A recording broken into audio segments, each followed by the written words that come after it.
আচ্ছা, তো এখানে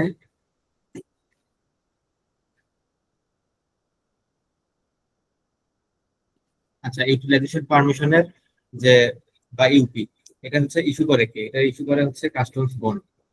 কাস্টমস বন্ড কর্তৃপক্ষ ইস্যু করে। তো ইউপিটা মূলত হচ্ছে আহ, আমরা যারা প্রচ্ছন্ন রপ্তানিকারক আছি বা সরাসরি ও প্রচ্ছন্ন উভয়ই করে থাকি, এরকম যে কোম্পানিগুলো আছে, তারা হচ্ছে শুল্ক মুক্ত সুবিধায় যখন আমরা কাঁচামাল আমদানি করি, সেটা উৎপাদন প্রক্রিয়ায় ব্যবহারের আগে সংশ্লিষ্ট কাস্টমস বন্ড কর্তৃপক্ষ থেকে পারমিশন নিয়ে এরপরে হচ্ছে উৎপাদনের জন্য অনুমতি নিতে হয়। আচ্ছা, তো এটা খুবই গুরুত্বপূর্ণ। এই ইউপি ছাড়া যদি কোনো প্রতিষ্ঠান আহ, উৎপাদন করে, তাহলে দেখা যায় যে বছর শেষে অডিটের সময় সেই উৎপাদনের বিপরীতে দেখা যায় ফাইন পেনাল্টি বা আহ, জরিমানা আরোপ হয় এবং সেটা পরিশোধ করতে হয়।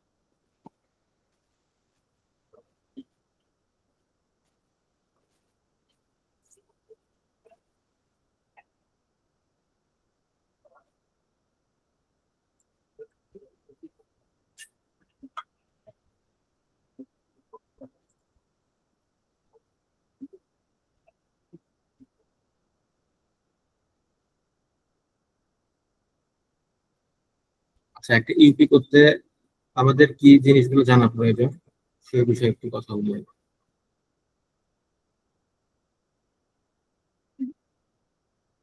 আচ্ছা, এই যে ইউটিলাইজেশন পারমিশনটা গ্রহণ কারা করে, সেই বিষয়টা নিয়ে একটু কথা বলি। সেটা হচ্ছে পোশাক শিল্প প্রতিষ্ঠান ব্যতীত সরাসরি ও প্রচ্ছন্ন রপ্তানিকারক প্রত্যেক শিল্প প্রতিষ্ঠান কর্তৃক ওয়্যার হাউসে ইনটু বন্ড কৃত কাঁচামাল দ্বারা পণ্য উৎপাদনের পূর্বে আবশ্যিকভাবে সংশ্লিষ্ট লাইসেন্স ইস্যুকারী দপ্তর হইতে ইউটিলাইজেশন ডিক্লারেশন ইউটি বা ইউপি এর বিপরীতে তফসিল 2 অনুযায়ী ইউপি গ্রহণ করতে হবে। তবে শর্ত থাকে যে সকল প্রকার যুগপৎ সরাসরি ও প্রচ্ছন্ন রপ্তানিকারক পোশাক শিল্প প্রতিষ্ঠানকে তাদের প্রচ্ছন্ন রপ্তানির ক্ষেত্রে আবশ্যিকভাবে ইউপি গ্রহণ করতে হবে।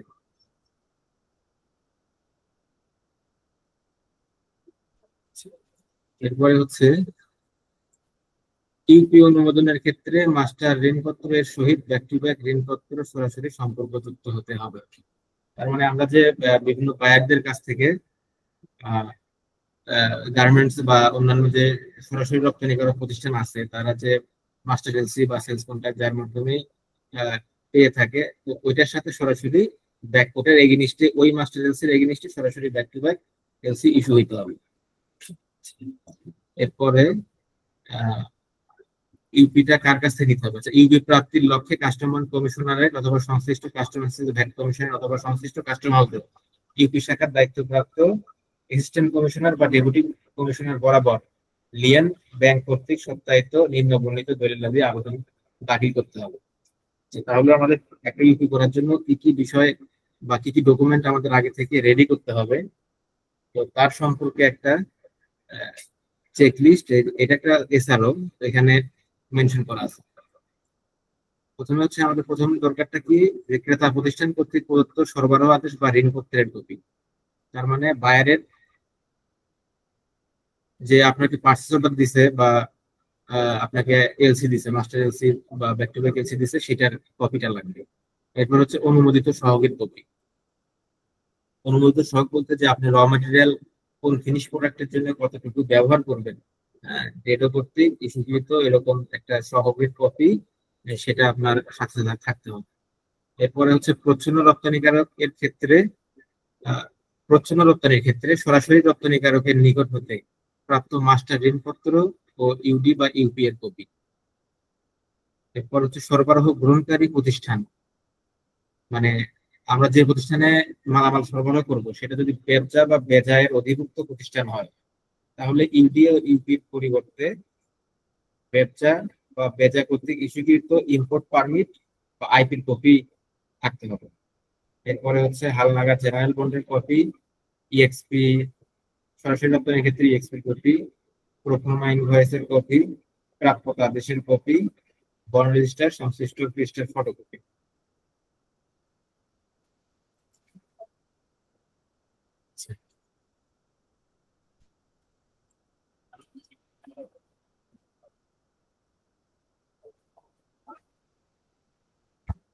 এটা হচ্ছে স্ক্রিনে যে ফরম্যাটটা দেখছি, এটা হচ্ছে মূলত একটা ইউপির ফরম্যাট।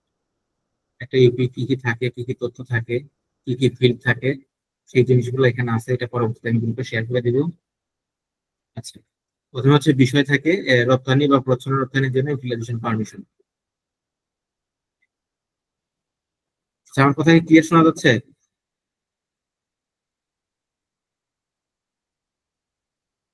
একটু আনমিউট করে রেসপন্স করুন, আমি বুঝতে পারছি না। জি ভাই, শোনা যাচ্ছে। আচ্ছা, কারো কোনো প্রশ্ন থাকলে বা কিছু জানার থাকলে একটু আনমিউট করে কথা বলুন।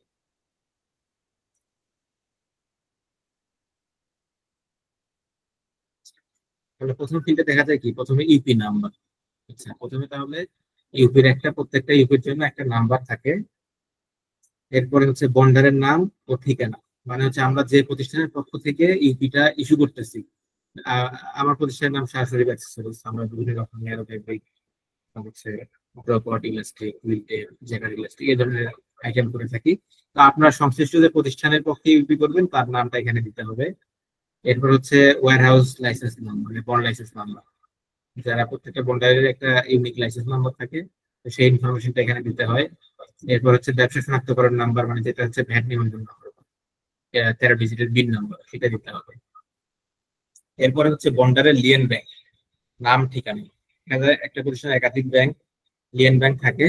তো এই লিয়েন ব্যাংকের নাম আর ঠিকানাটা এখানে দিয়ে দিতে হবে।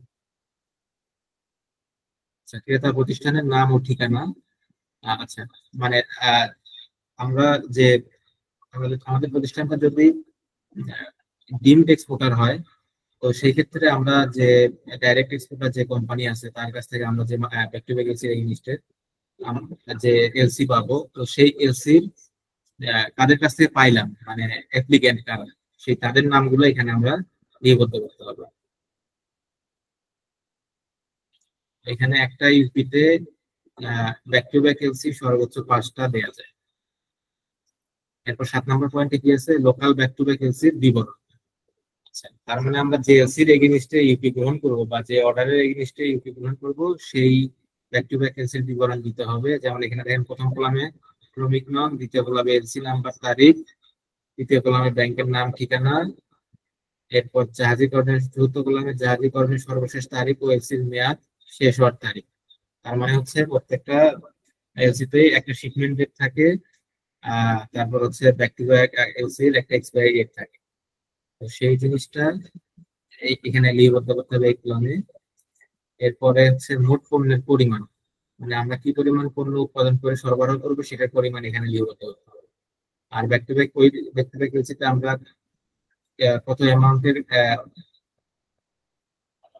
পার্চেস অর্ডার পেয়েছি বা আমরা মাল সাপ্লাই দেবো, সেই অ্যামাউন্ট এখানে উল্লেখ করতে হবে।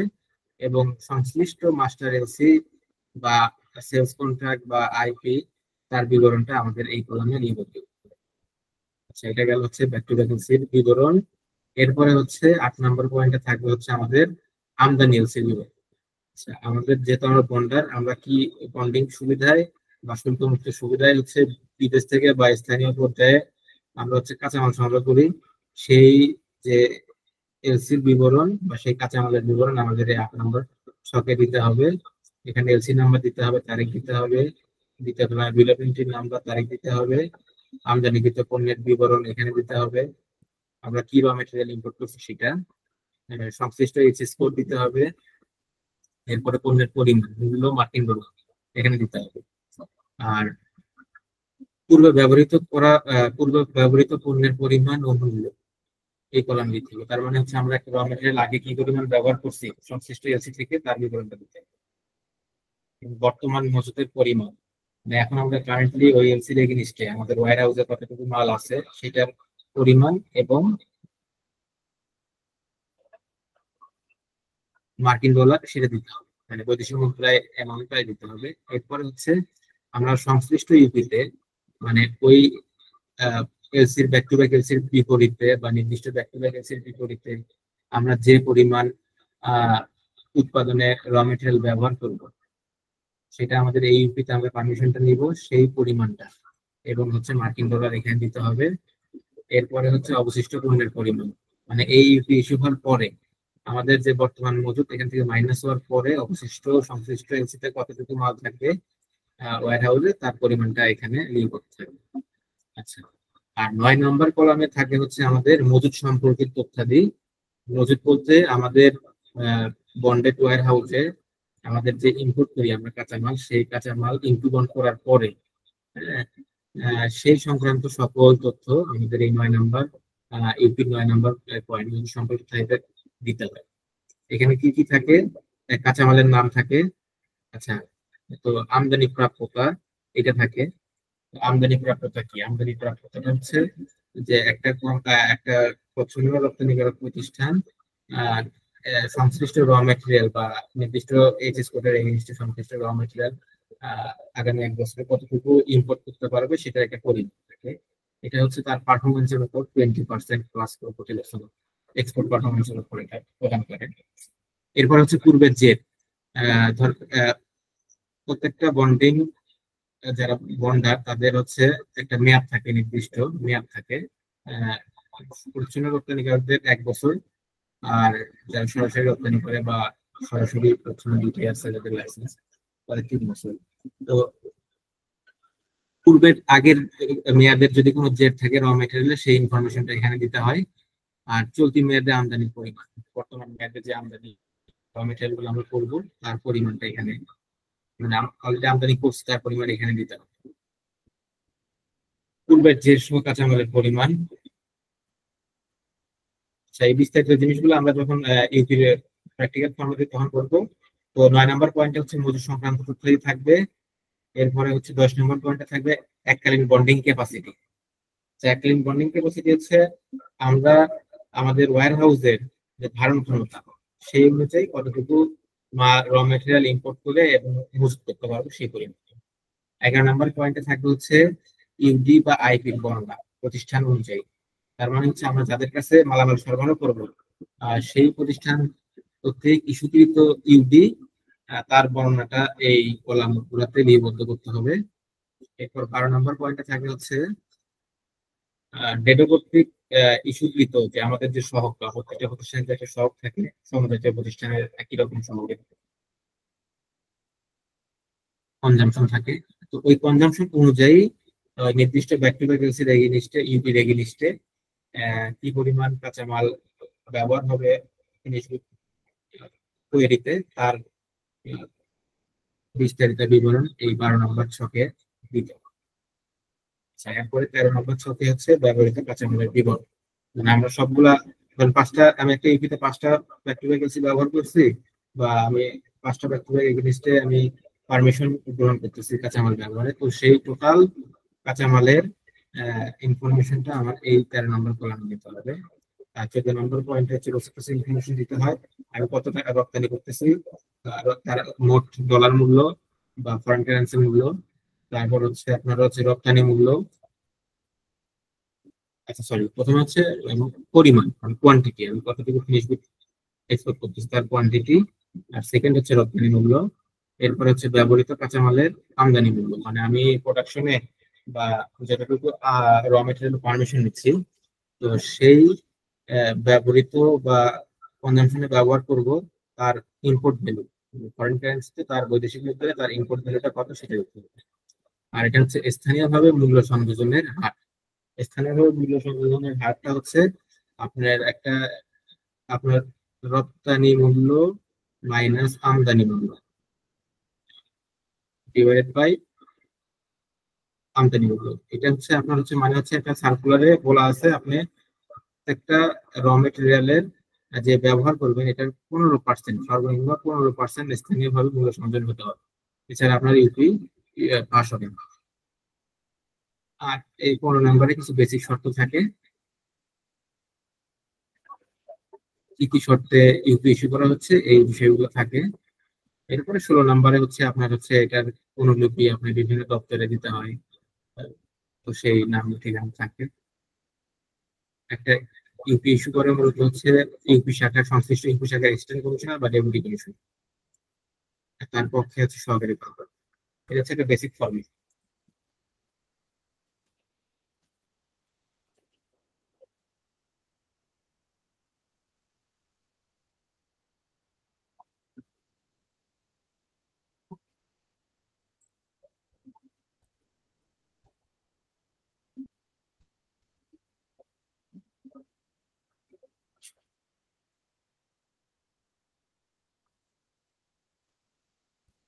আচ্ছা, এখানে ইউপি এর আগে আমরা দেখছেন কে কে আছেন একটু সারা দিন।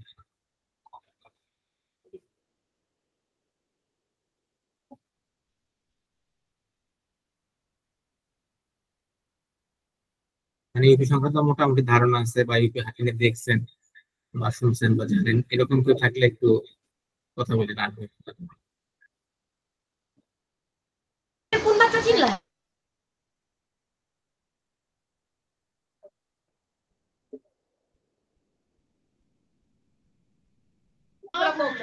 ভাই স্ক্রিন কোথায়? স্ক্রিন এখন আপাতত একটু বন্ধ রাখছি, আবার চালু করবো।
আচ্ছা, স্ক্রিন দেখা যাচ্ছে?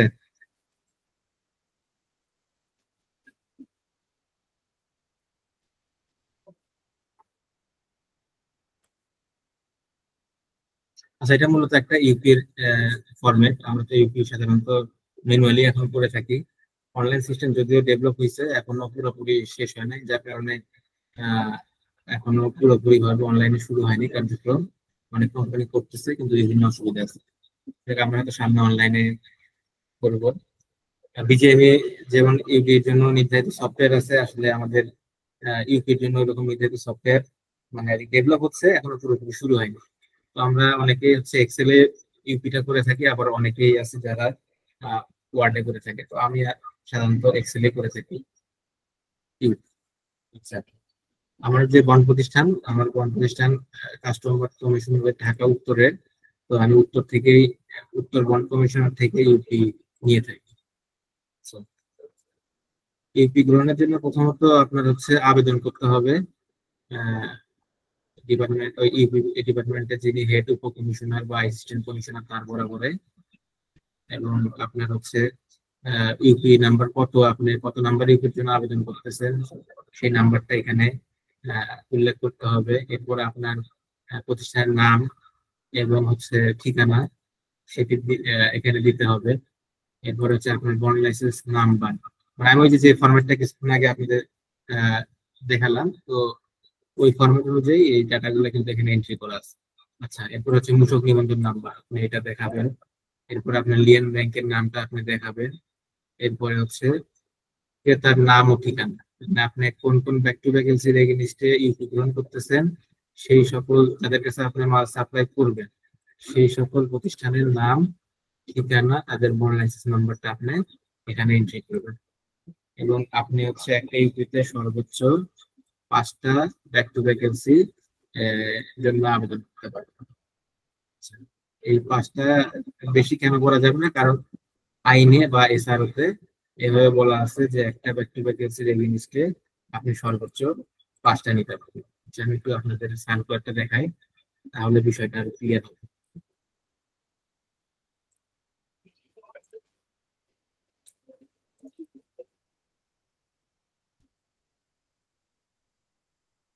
আচ্ছা, সার্কুলারটা দেখা যাচ্ছে? সার্কুলারটা পরে গ্রুপে শেয়ার করে দিব। এই দেখেন, এসআরও 212 আইন 2024। এতটুকু মনে রাখলে হবে যে 212 সালে 212 নম্বর এসআর। আচ্ছা, এখানে হচ্ছে ইউপি সংক্রান্ত বা কাস্টমার সংক্রান্ত বিষয়গুলো আলোচনা করা আছে। তো এগুলো নিয়ে পরবর্তীতে বিভিন্ন অন্য টপিকের উপর আলোচনা হবে। আমরা এখন ইউপি সংক্রান্ত যে বিষয়টা এতটুকু নিয়েই কথা বলি। এই যে 10 নম্বর সার্কুল 10 নম্বর পয়েন্টে ইউটিলাইজেশন পারমিশন বা ইউপি গ্রহণ এখানে কিন্তু বলা আছে। এখানে কিছু অংশ অলরেডি আমি পড়ে শুনাইছি। আচ্ছা, এখানে কিন্তু বলা আছে, দেখেন কয় নম্বর পয়েন্টে, যে 5 নম্বর পয়েন্টে বলা আছে একটা ইউপিতে সর্বোচ্চ 5টি ব্যাক টু ব্যাক ঋণপত্র অন্তর্ভুক্ত করা যাবে। আচ্ছা, আরেকটা গুরুত্বপূর্ণ টপিক বলা আছে 4 নম্বর পয়েন্টে, দেখেন রপ্তানি ঋণপত্রের মেয়াদ উত্তীর্ণ হইবার এবং জাহাজীকরণের সর্বশেষ তারিখের অন্তত 48 ঘন্টা পূর্বে ইউপির আবেদন দাখিল করতে হবে।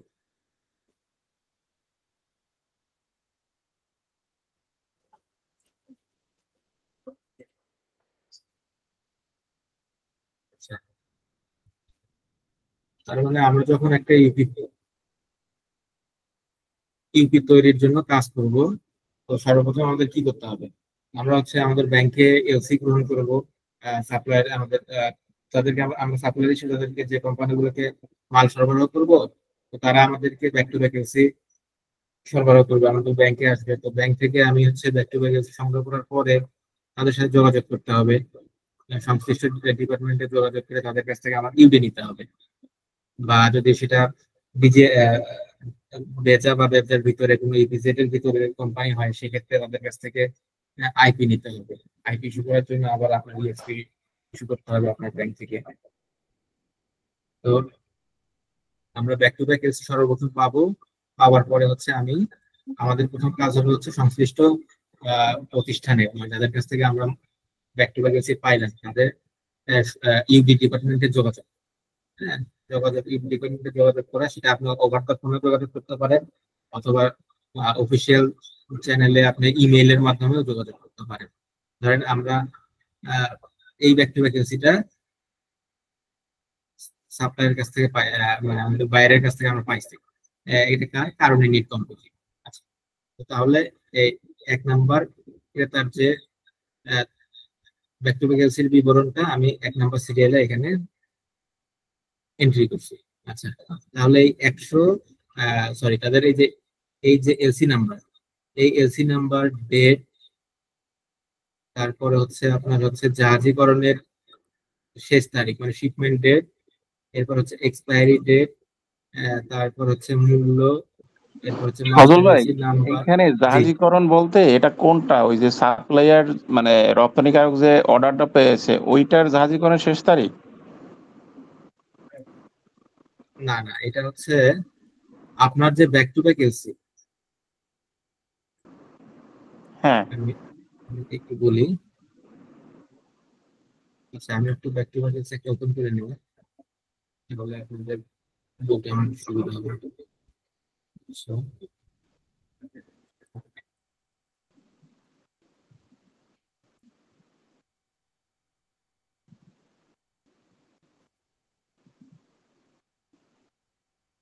আচ্ছা, স্ক্রিনে দেখা যাচ্ছে? হ্যাঁ দেখা যাচ্ছে। আচ্ছা, এই ধরেন আমরা নর্দার্নের কাছ থেকে ব্যাক টু ব্যাক এলসি পাইছি 4 দলের। তো হুম, আপনার ইউপি করার জন্য একটা ব্যাক টু ব্যাক এলসি পাওয়ার পরে আপনার যে ইনফরমেশন গুলো লাগবে, তার মধ্যে সবচেয়ে সেই ইনফরমেশন গুলো হচ্ছে আপনার সর্বপ্রথম হচ্ছে এলসি নাম্বার, এরপর হচ্ছে এলসি ডেটটা, কবে ইস্যু হয়েছে সেই ডেটটা। একটু হাইলাইট করে দিই। আচ্ছা, এখানে একটা এলসি পাওয়ার পরে আমরা সবার আগে হচ্ছে এলসি ডেট, তারপরে হচ্ছে ইস্যুর তারিখ,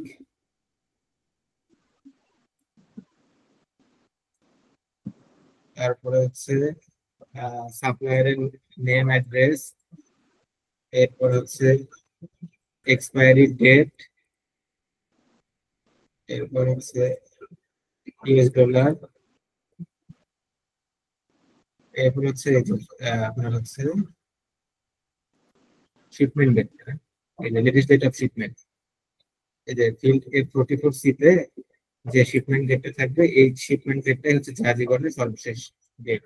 তার মানে আমার এই ব্যাক টু ব্যাকের এই জিনিসটা আমার হচ্ছে শিপমেন্টের সর্বশেষ ডেট ছিল হচ্ছে মে মাসের 10 তারিখ। তার মানে আমাকে এই মে মাসের 10 তারিখের মিনিমাম 48 ঘন্টা আগে কাস্টম বন্ডে ইউপির জন্য আবেদন করতে হবে। ইউপির জন্য আবেদন না করলে কিন্তু এটার এগেইনস্টে আমি ইউপি নিতে পারবো না। কারণ কি, আপনি হচ্ছে একটা মালের পারমিশন নিবেন। ইউপি মানে কি? ইউপি মানে হচ্ছে আপনি আপনার ওয়্যার হাউস থেকে একটা মাল ব্যবহারের পারমিশন নেবেন বন্ড কর্তৃপক্ষের কাছ থেকে। এরপরে হচ্ছে বন্ড কর্তৃপক্ষের কাছ থেকে ইউপি ইস্যু হওয়ার পরে আপনি কি করবেন, আপনার ওয়্যার হাউস থেকে মাল বের করে প্রোডাকশন ফ্লোরে দিবেন। আপনার প্রোডাকশন ফ্লোরে আসার পরে র মেটেরিয়ালটা বিভিন্ন প্রসেস হয়ে আপনার মেশিনে প্রোডাকশন হইতে একটা মিনিমাম সময়ের তো প্রয়োজন আছে। তো এটা মিনিমাম সময়ের প্রয়োজনটাকে এই 48 ঘন্টা হিসেবে ধরা হয়েছে। তো এই জন্যই মিনিমাম 48 ঘন্টা পূর্বে আপনার হচ্ছে আবেদন করতে হবে। এটা হচ্ছে যে শিপমেন্ট ডেটটা অনুযায়ী। তো আর ব্যাক টু ব্যাক এলসি থেকে আর আমাদের হচ্ছে প্রয়োজনীয় ইনফরমেশন লাগবে হচ্ছে এই যে পিআই নাম্বারটা লাগবে। এরপরে হচ্ছে সংশ্লিষ্ট যে মাস্টার এলসি নাম্বারটা থাকবে ব্যাক টু ব্যাকে, সেই মাস্টার এলসি নাম্বারটা লাগবে। এটা এখানে আছে এই ইনফরমেশন। এই ইনফরমেশন গুলো আমরা হচ্ছে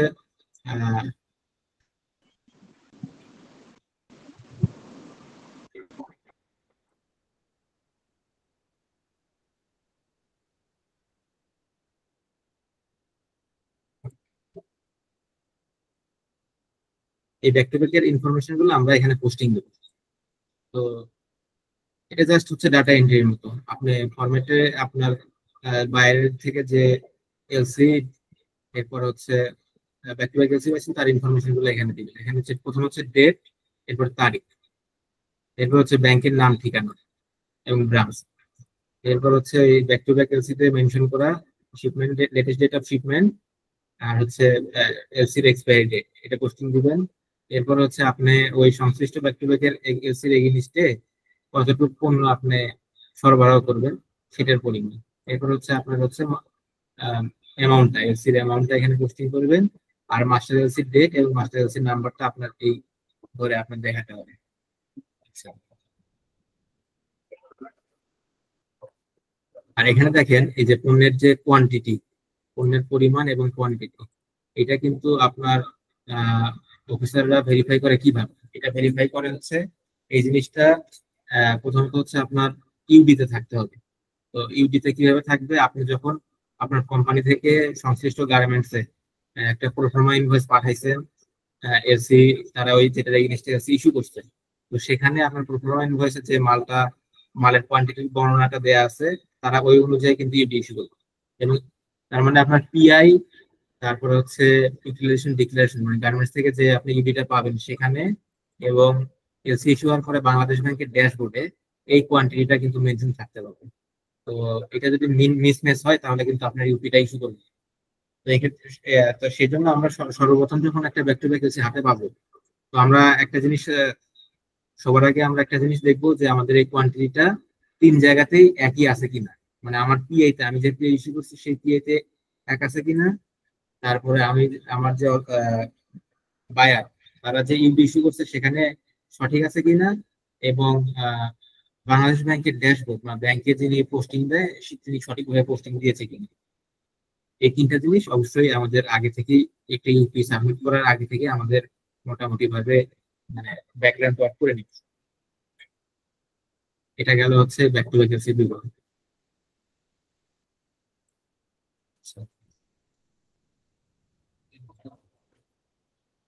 তো আমরা হচ্ছে 5টা back to back LC information আমরা এখানে আমরা দিতে পারবো। এরপরে হচ্ছে আচ্ছা আমদানি এলসির বিবরণ। আমদানি এলসির বিবরণে হচ্ছে আমাদের একটা ইম্পোর্ট এলসি, ধরেন আমি চায়না থেকে একটা র মেটেরিয়াল সুতা আছে, সুতা ইম্পোর্ট করছি, আমাদের কাঁচামালের মধ্যে সুতা আছে, রাবার থ্রেড আছে। তো ওই সংশ্লিষ্ট এলসি ইনফরমেশনটা আমরা এখানে ইনপুট থাকবে আমাদের, মানে আমাদের ওয়্যার হাউসে।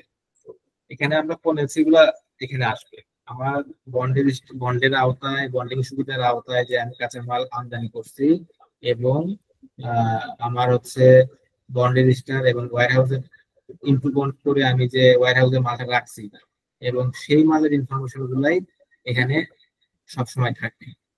আচ্ছা, তাহলে এই ব্যাকটেরিয়া এলসি, সরি এই ইম্পোর্ট এলসি আর ইনটু বন্ড সম্পর্কে তাহলে একটু বেসিক কিছু ধারণা দেওয়া দরকার। সেটা হচ্ছে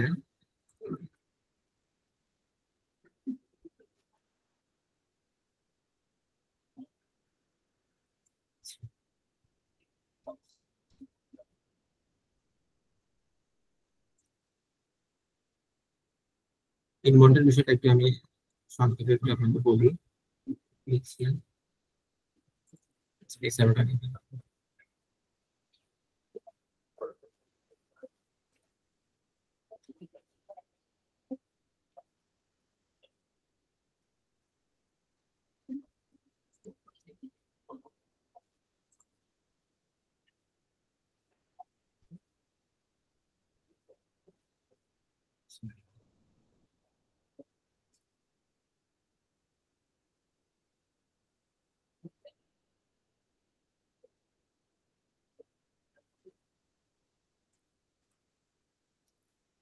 এছাড়াটা কি দেখা যাচ্ছে?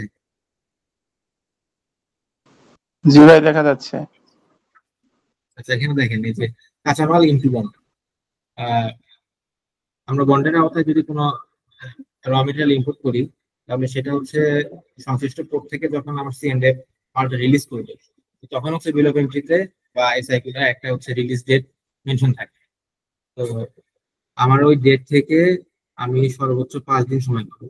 এখানে দেখেন বলা আছে স্যারতে কাস্টম হাউস বা কাস্টম স্টোর হইতে বিধি 6 অনুযায়ী খালাসকৃত পণ্য চালান ছাড়করণের তারিখ এসআইকিউটা ওয়ার্ল্ড সিস্টেমে এক্সিট নোট ইস্যু তারিখ হইতে পরবর্তী 5 কার্য দিবসের মধ্যে, মানে 5 দিনের মধ্যে প্রতিষ্ঠানের অনুমোদিত ওয়্যার হাউসে প্রবেশ নিশ্চিত করতে হবে। তার মানে হচ্ছে ধরেন চট্টগ্রাম পোর্ট থেকে আমার একটা মাল রিলিজ হলো, তো রিলিজ হইতে এখান থেকে আমার ফ্যাক্টরি বা ওয়্যার হাউস পর্যন্ত আসতে হয়তো 1 দিন বা 2 দিন সময় লাগবে। এটা হচ্ছে জেনারেলি। তো অনেক সময় দেখা যায় হয়তো রাস্তার কারণে 2-1 দিন বেশি সময় লাগতে পারে, কিন্তু সেটা সর্বোচ্চ 5 দিনের বেশি না। এর মধ্যে হচ্ছে আমার ওয়্যার হাউসে প্রবেশ নিশ্চিত করতে হবে। আর হচ্ছে 5 দিনের মধ্যে হচ্ছে আমার হচ্ছে ইনটু বন্ড করতে হবে। আচ্ছা, ইনটু বন্ডটা কি? আমার যে ইস্যুকৃত যে বন্ড রেজিস্টার, মানে কাস্টমার থেকে আমাকে যে একটা রেজিস্টার মেনটেন করতে বলা হয়েছে বা আমার কোম্পানিকে বলা হয়েছে, সেই রেজিস্টারে সংশ্লিষ্ট যে আমার অ্যাসাইন করা অফিসার আছে, সহকারী রাজস্ব কর্মকর্তা, তার মাধ্যমে আমার হচ্ছে বিল অফ এন্ট্রিটা এন্ট্রি করে এবং মালটা আমার ওয়্যার হাউসে যে আছে এটা নিশ্চিত করতে হবে 5 কার্য দিবসের মধ্যে। এই 5 দিনের ওভার হয়ে গেলে, আমি 5 দিনের মধ্যে যদি ওয়্যার হাউসে মাল ঢুকাইতে না পারি বা সংশ্লিষ্ট রাজস্ব কর্মকর্তা থেকে যদি আমি আহ অনুমোদন না করাই নিতে পারি, তো সেই ক্ষেত্রে এই যে যুক্তিসঙ্গত কারণে পণ্য খালাসের 5 দিনের মধ্যে ইন্টুবন্ড করতে ব্যর্থ হইলে কমিশনের নিকট সময় বৃদ্ধির আবেদন করা হলে কমিশন সর্বোচ্চ 7 দিন সময় মঞ্জুর করতে পারে। আচ্ছা, তাহলে এই 5 দিন এবং 7 দিন এর বেশি হলে কিন্তু আমি সেটা ইন্টুবন্ড করতে পারবো। তার মানে কি আমি শুধু যে সুবিধাটা পাবো সেটা কিন্তু আর পাবো না। এই জন্য সবসময় এটা খেয়াল রাখতে হবে। সেখান থেকে আর কয়েকটা বিষয় একটু কথা বলি। আচ্ছা, যে বন্ড রেজিস্টার। বন্ড রেজিস্টার হচ্ছে প্রত্যেক ওয়্যার হাউস লাইসেন্সধারী প্রতিষ্ঠানকে তফসিল 1 অনুযায়ী 2 কপি করিয়া বন্ড রেজিস্টার সংরক্ষণ করতে হইবে, যাহার একটি কপি ওয়্যার হাউসে ও অপর কপি বন্ড অফিসারের নিকট থাকবে। তার মানে কি, বন্ড রেজিস্টারটা হচ্ছে নির্দিষ্ট একটা ফরম্যাট, মানে তফসিল 1 অনুযায়ী যে ফরম্যাট আছে ওই ফরম্যাটে অনুযায়ী একটা হচ্ছে বন্ডের কপি, একটা হচ্ছে আমাদের সংশ্লিষ্ট ফ্যাক্টরিতে থাকবে, সেটা সংরক্ষণ করতে হবে। এবং সেখানে বন্ড রেজিস্টারে আমার হচ্ছে কাস্টমস থেকে রিলিজ হওয়ার পরে মালামাল সর্বোচ্চ 5 দিনের মধ্যে আমার এন্ট্রি করতে হবে। আচ্ছা, বন্ড রেজিস্টার ফরম্যাটটা আমি একটা জিনিস দেখাই। এটা হচ্ছে বন্ড রেজিস্টার একটা ফরম্যাট। দেখেন বন্ড রেজিস্টারে কি কি ইনফরমেশন থাকে। একটা হচ্ছে বিল অফ এন্ট্রি নম্বর ও তারিখ, মানে আপনি সংশ্লিষ্ট এলসির এগেইনস্টে যে বিল অফ এন্ট্রি ইস্যু হয়েছে তার নাম্বার আর তারিখটা। এটা একটা খাতা আর কি, 2 পাতার মানে একটা বড় একটা খাতা, অনেকেই দেখে থাকছে যারা বন্ডের আশেপাশে গেছেন, তারা অনেকে জানেন, বা আপনার সংশ্লিষ্ট কমার্শিয়াল ডিপার্টমেন্টে যারা কাজ করে তারা অনেক সময় ক্যারি করে, আপনারা দেখে থাকবেন। তো এখানে হচ্ছে বিল অফ এন্ট্রি নম্বর আর তারিখটা এখানে দিতে হয়। এরপরে হচ্ছে আমদানি কাস্টম হাউস স্টেশনের নাম, মানে কোন স্টেশন বা কোন পোর্ট দিয়ে আপনার মালটা এন্ট্রি হয়েছে সেই ইনফরমেশন। তারপরে হচ্ছে ছাড়করণের তারিখ, এলসি নাম্বার, এইচএস কোড, পণ্যের বাণিজ্যিক বর্ণনা, তারপর কাঁচামালের পরিমাণ, ইউএস ডলার, তারপর ইন্টু বন্ডের তারিখ, বন্ড অফিসারের স্বাক্ষর, এক্স বন্ডের তারিখ। আচ্ছা, এক্স বন্ড আর ইন্টু বন্ড হচ্ছে আমি র মেটেরিয়াল আমার ফ্যাক্টরিতে ঢুকলো, আমি অফিসারের কাছে গেলাম, উনি তখন এই ডাটাগুলো আমি পূরণ করার পরে ওনার কাছে দেখাইলে উনি স্বাক্ষর করে দেবেন, আমার ইন্টু বন্ড কমপ্লিট। এরপর এক্স বন্ড কি, আমি একটা ইউপিতে র মেটেরিয়াল ইউজ করার জন্য পারমিশন নেওয়ার জন্য সাবমিট করছি। তো সেখানে হচ্ছে আমার এই ইউপি ইস্যু হয়ে গেছে। ধরেন এখানে ব্যাক টু ব্যাক এলসি আমাকে কে দিচ্ছে, ধরেন এই যে নর্টন দিচ্ছে, এই এলসি এগেইনস্টে আমি ধরেন যে 500 কেজি একটা র মেটেরিয়াল ইউজ করছি। তো সেটা হচ্ছে আমার এই এক্স বন্ডের কলামে এখানে আমার দেখাইতে হবে। আচ্ছা, এরপরে হচ্ছে এক্স বন্ডের পরিমাণ আর হচ্ছে সমাপনী মজুদ কতটুকু আর অবশিষ্ট থাকে সেই বিষয়টা দেখাইতে হবে।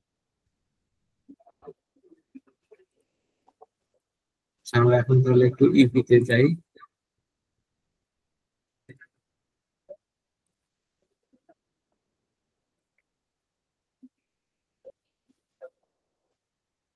কারো কথা প্রশ্ন থাকলে একটু জিজ্ঞেস করবো।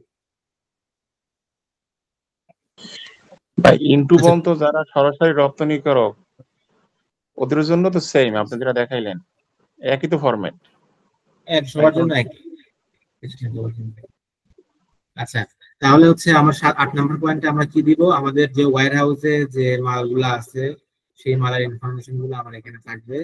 এখানে হচ্ছে এলসি নাম্বার, তারিখ, bill of entry number, date, এরপরে হচ্ছে আমার র মেটেরিয়াল নাম, এরপর হচ্ছে এইচএস কোড, আর আমার হচ্ছে ওই বিল অফ এন্ট্রিতে বা ওই চালানে আহ, কতটুকু মাল আসছে সেই পরিমাণটা, এটা যে কেজিতে আছে, আর হচ্ছে সেটার যে আমদানি মূল্য ইউএস ডলারে বা অন্য ফরেন কারেন্সিতে হতে পারে, সেই মূল্যটা এখানে আমার দিতে হবে।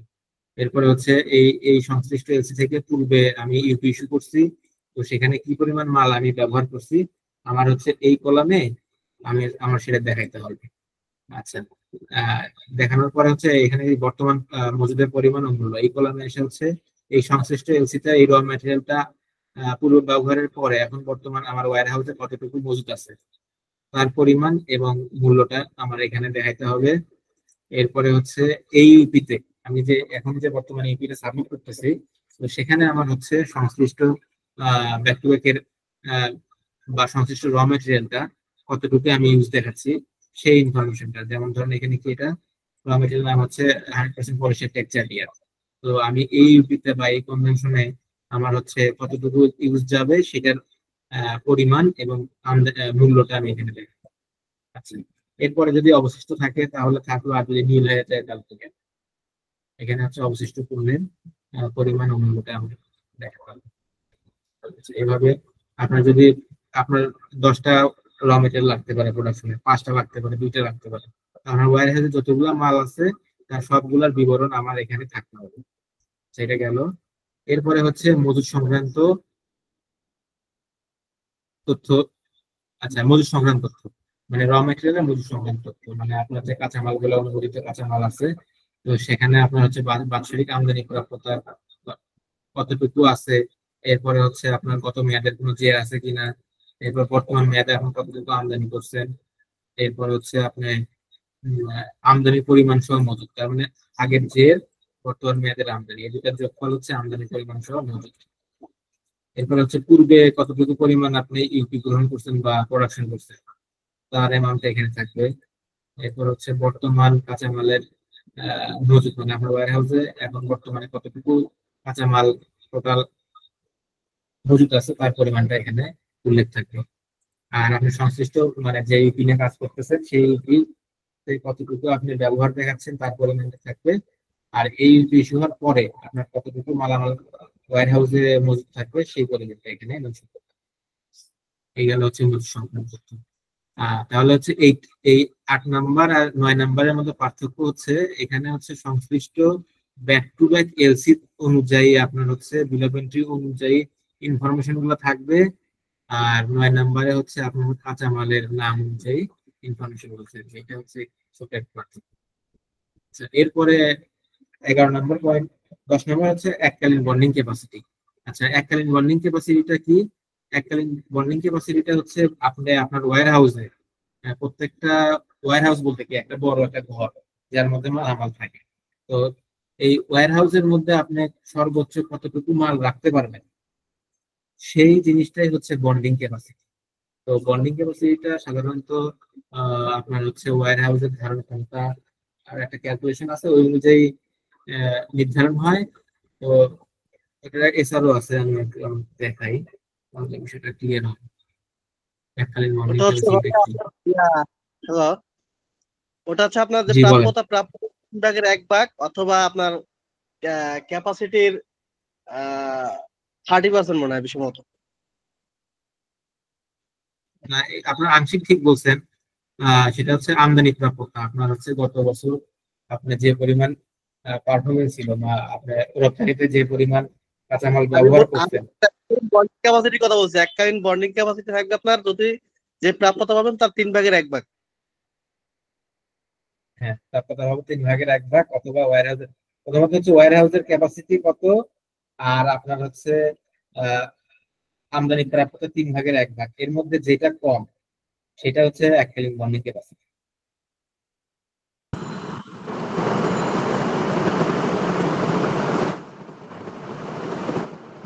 আচ্ছা, আমি একটু সার্কুলেটটা দেখাই তাহলে যে সার্কুলারটা ক্লিয়ার দেখেন হবে সেটাই ভালো হবে। বেশি।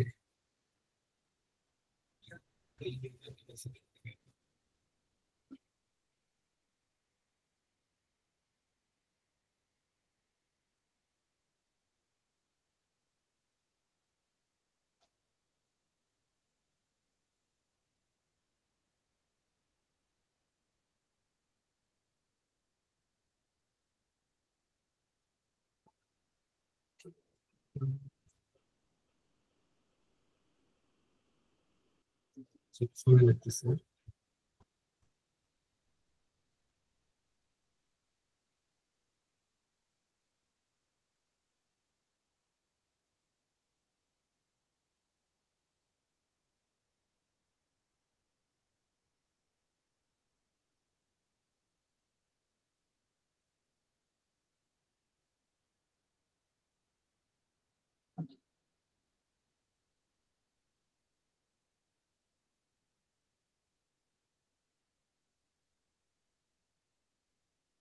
সেই হিসাবে দেখা যাচ্ছে।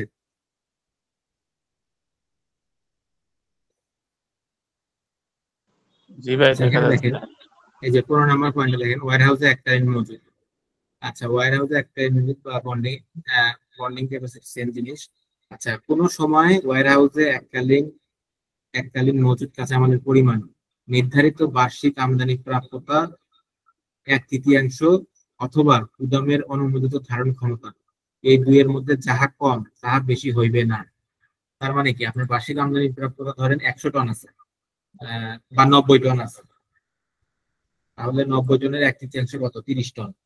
এখন আপনার ওয়্যার হাউসের ক্যাপাসিটি হচ্ছে ধরেন 200 টন। এখন 200 টন বেশি না 30 টন বেশি? 200 টন বেশি। তার মানে যেটা কম সেটা হবে একটা মর্নিং ক্যাপাসিটি। তার মানে 30 টন হবে হচ্ছে আপনার একটা মর্নিং ক্যাপাসিটি। তার মানে হচ্ছে আপনি আমদানির ক্ষেত্রে আপনার তখন মাথায় রাখতে হবে যে আপনি 30 টনের মাল বেশি আপনি আপনার ওয়্যার হাউসে রাখতে পারবেন না। তার মানে আপনার এলসি কিনলে আপনার এই 30 টনের মধ্যে তুলতে হবে। এর বাইরে গেলে তখন আপনার জরিমানা হবে।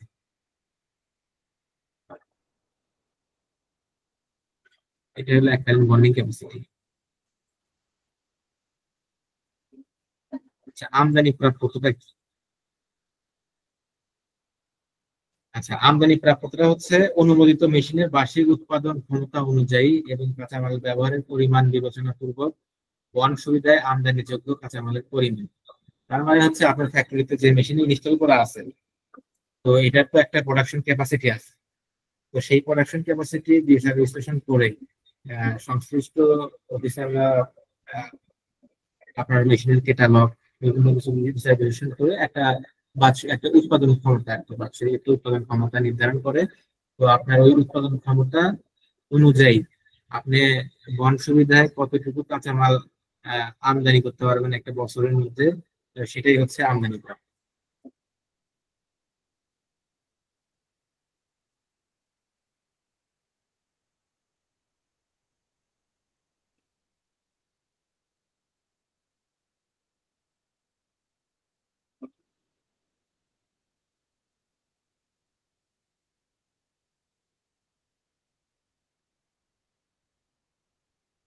আচ্ছা, আমরা একটু তাহলে এখন ইউটিউবে ফিরে যাই।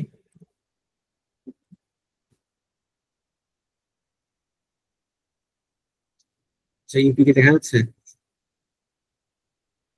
আচ্ছা, তাহলে 11 নম্বরে হচ্ছে আমরা যে আমাদের যাদেরকে আমরা মাল সাপ্লাই করি বা আমাদের যে বায়ার, তাদের কাছ থেকে আমরা যে ইউডি গুলা পাবো, তো সেই ইউডির ইনফরমেশন গুলো আমাদের এই কলামে 11 নম্বর কলামে আমাদের এন্ট্রি করতে হবে। ইউডি থেকে আমরা কি কি একটা ইউডির মধ্যে অনেক ধরনের ইনফরমেশন থাকে, তো সেখান থেকে হচ্ছে আমরা নিব হচ্ছে আমি যার কাছে মালটা সাপ্লাই করতেছি বা আমার যে বায়ার, আমার বায়ারের নাম, তার ঠিকানা এখানে আমরা প্রথম কলামে দিব। আর সেকেন্ড কলামে কি আইপি বা ইউডি নাম, ও তারিখ, সংশোধনী তারিখ সহ। তার মানে কি একটা ইউডি বা বিজেএমইএ বা বিজেএম এর ইউডি, অথবা যদি আপনার ইপিজেড এর কোম্পানি হয় বা আমরা যাদের কাছে মাল সাপ্লাই করছি তারা যদি ইপিজেড এর হয়, সেই ক্ষেত্রে তারা হচ্ছে আমাদের একটা আইপি দিবে, তো আইপির ইনফরমেশনটা এখানে দিবে। এরপরে হচ্ছে সংশ্লিষ্ট ইউডিতে তারা কি কি পোশাক উৎপাদন করে তার একটা বিবরণ আমাদের এখানে দিতে হবে। এরপরে তার ওখানে সংশ্লিষ্ট ইউডিতে তারা কি পরিমাণ, মানে এটা গার্মেন্টস, তারা কি পরিমাণ পণ্য তারা নিয়ে কাজ করতেছে বা কি পরিমাণ উৎপাদন করতেছে, এক্সপোর্ট করতেছে, তার পরিমাণটা দিতে হবে। আচ্ছা, আর এই যে 5 নাম এই কলামটাতে হচ্ছে এটা হচ্ছে কি আইপি বা ইউডিতে চাহিত আনুষঙ্গিক দ্রব্যের পরিমাণ।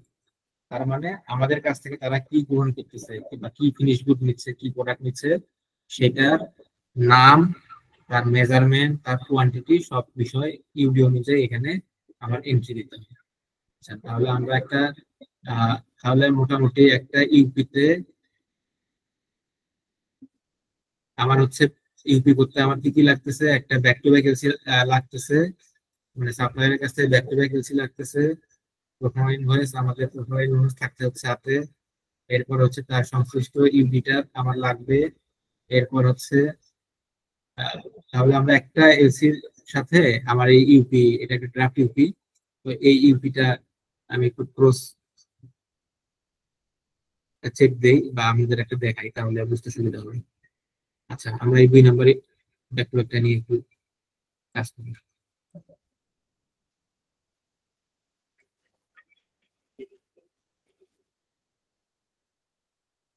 আমি একটু ইউপিটা সামনে নেই, তাহলে তো সুবিধা হবে, বুঝতে সুবিধা হবে।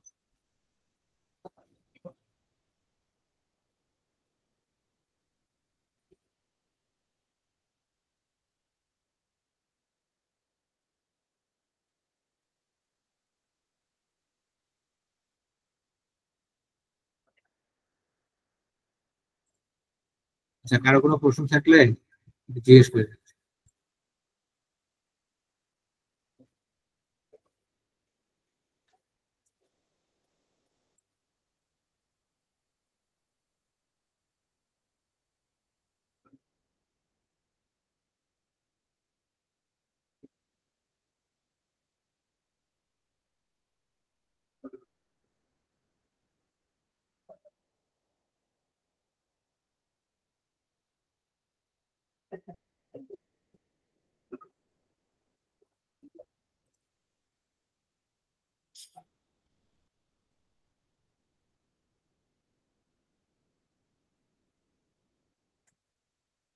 ভাই আপনার ডিসপ্লে কিন্তু দেখা যাচ্ছে না। ডিসপ্লে চালু করে নিয়ে দেখা যাচ্ছে। আচ্ছা, এখন দেখা যাচ্ছে? এখন দেখতে পাচ্ছেন? জি ভাই, এখন দেখা না যাচ্ছে। না, আচ্ছা, তাহলে একটু ব্র্যাকেট খেয়াল করেন। সর্বপ্রথম এটা হচ্ছে আমি ব্যাক টু ব্যাক এলসি পাইছি। আচ্ছা, তাহলে আমি ইউপিতে এই ব্যাক টু ব্যাক এলসি থেকে কি কি ইনফরমেশন পোস্ট করতে হবে আমাকে, সেই জিনিসটা আমার একটা সামারি করে নিতে হবে। তাহলে আমার হচ্ছে কোশ্চেন দিতে হবে হচ্ছে ডেটটা, মানে সংশ্লিষ্ট এলসি ডেট। তাহলে ডেট আর এলসি নাম্বার আর ডেটটা আমি তাহলে এখান থেকে দেখে আমি ওই ফরম্যাটে আমি এন্ট্রি দিব। তারপর হচ্ছে আহ, আমার আর কি ফরম্যাট দিতে হবে, আমার হচ্ছে ক্রেতার নাম। তো ক্রেতা প্রতিষ্ঠানের নাম হচ্ছে যে অ্যাপ্লিক্যান্ট, দেখেন F50 অ্যাপ্লিক্যান্ট, তার মানে ব্যক্তিগত সেটা আমি কার কাছ থেকে পাইছি, তো সেই প্রতিষ্ঠানের নাম আমার ওই ইউপি ফরম্যাটে এন্ট্রি করতে হবে। আচ্ছা, ক্রেতার জায়গায় এন্ট্রি করতে হবে। ইউপি ফরম্যাটে বলতে যে এখানে দেখেন আহ এই যে 6 নম্বর পয়েন্টে ক্রেতা প্রতিষ্ঠানের নাম ও ঠিকানা, এখানে হচ্ছে আমি এই অ্যাপ্লিক্যান্টের যে নাম ঠিকানা সেটা এন্ট্রি করব। এরপরে এই যে লোকাল ব্যাক টু ব্যাক এলসির বিবরণ, এখানে হচ্ছে আমার এলসির নাম, এলসি নাম্বার, তারিখ, ব্যাংকের নাম, ঠিকানা। আচ্ছা, ব্যাংকের নাম, ঠিকানা, ব্যাংক থেকে আমরা এলসিটা পাইছি। আমরা এলসিটা পাইছি হচ্ছে সেন্টার কে, প্রাইম ব্যাংক বনানী ব্রাঞ্চ। তাহলে এই সেন্টার কে, প্রাইম ব্যাংক বনানী ব্রাঞ্চ, তাদের কাছ থেকে আমরা এলসিটা পাইছি, তো সেটা দিতে হবে, প্রাইম ব্যাংক বনানী ব্রাঞ্চ, এটা এন্ট্রি দিতে হবে।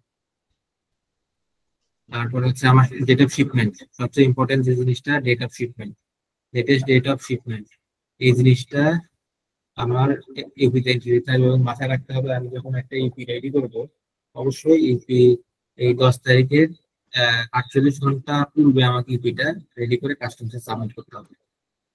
তো এরপরে হচ্ছে expiry date, expiry date entry দিতে হবে। এক্সপায়ারি ডেটটা এই যে F31D এই ফিল্ডে থাকে, 25 মে 2025, এটা এন্ট্রি দিতে হবে। এরপর হচ্ছে কত কোয়ান্টিটি, কত সেই কোয়ান্টিটি পরিমাণটা এন্ট্রি দিতে হবে। আচ্ছা, কোয়ান্টিটিটা সাধারণত ব্যাক টু ব্যাক এলসিতে মেনশন থাকে না, এটা হচ্ছে আপনার সংশ্লিষ্ট যে প্রোফার্মা ইনভয়েস আছে, এই প্রোফার্মা মানে আপনারা যে বায়ারকে পারফরমেন্স পাঠাইছেন, সেখানে কিন্তু আপনার ওই মালের বিবরণটা থাকবে, সেখানে দেখে আপনি এন্ট্রি দিবেন। অথবা সংশ্লিষ্ট যে ইউটি, এই যে সাপ্লায়ার, আপনি সাপ্লায়ার হিসেবে যে বায়ারের কাছে মালটা পাঠাচ্ছেন, তারা যে ইউটি ইস্যু করবে ব্যাক টু ব্যাকের এগেইনস্টে, তাহলে আমাদের এই যে এসি নাম্বার কত, এটা এলসি নাম্বার হচ্ছে শেষে 4 করে 264 বা 264।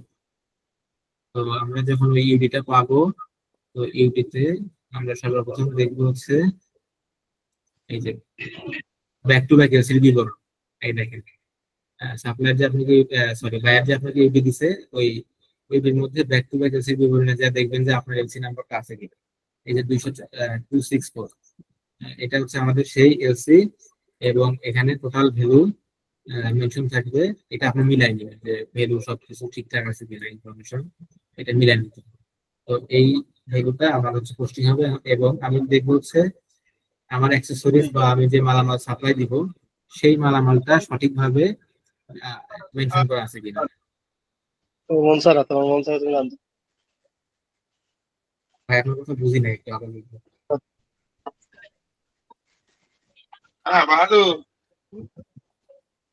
ভাই কথা না বলে একটু আনমিউট করে রাখেন।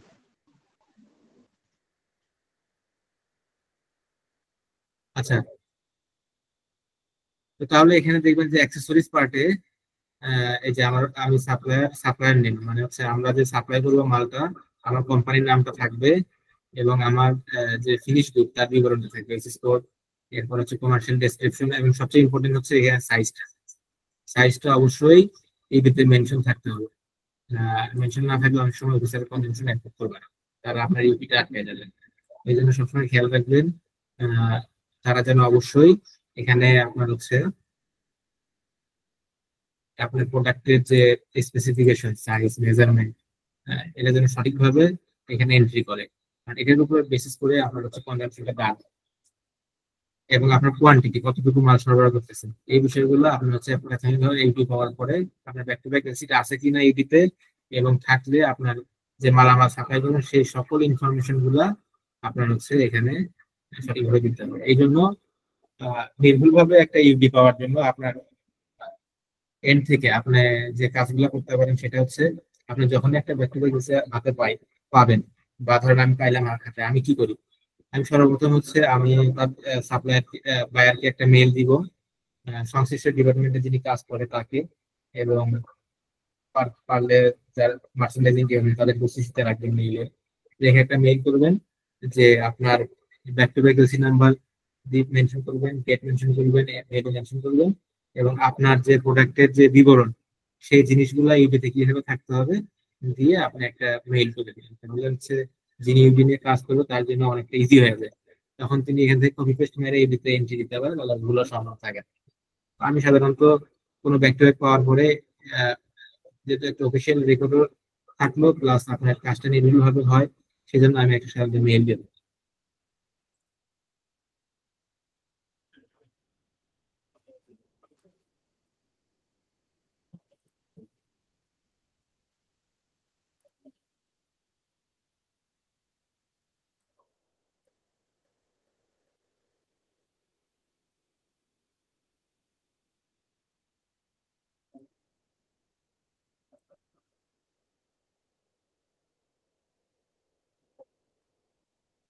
আচ্ছা, ইউপিটা দেখা যাচ্ছে? জি ভাই, দেখা যাচ্ছে। আচ্ছা, আমরা যে মাত্র যে ইউপিটা দেখলাম, এটা হচ্ছে যে এই প্রতিষ্ঠানের ইউপি, হাইলাইট করে দেই। এই নর্দার্ন কর্পোরেশন, তাদের ইউডির নাম্বারটা, ইউডির নাম্বারটা এখানে এন্ট্রি দিতে হবে, ডেটটা এন্ট্রি দিতে হবে। এরপর যদি অ্যামেন্ডমেন্ট হয়ে থাকে সেই অ্যামেন্ডমেন্টের নাম্বার কত, ডেট কত, ইউডি ট্র্যাকিং নাম্বার কত, এই বিষয়গুলো আমার পুঙ্খানুপুঙ্খ ভাবে এন্ট্রি দিতে হবে। এরপর তাদের যে গার্মেন্টস বা প্রোডাক্টের নাম, সেই প্রোডাক্টের নামটা এখানে এন্ট্রি দিতে হবে। তারপর হচ্ছে যাদের কোয়ান্টিটি, কতটুকু কোয়ান্টিটি তারা এক্সপোর্ট করবে সেটা এন্ট্রি দিতে হবে, এবং আমরা কতটুকু প্রোডাক্ট সাপ্লাই করব সেই জিনিসটা আমার এখানে দিতে হবে। তো একটা ইউডি থেকে এই ডাটাগুলা আমি এন্ট্রি দেওয়ার জন্য আমি জাস্ট আর একবার ইউডিটা প্রেজেন্ট করি, জাস্ট দেখাই দিই।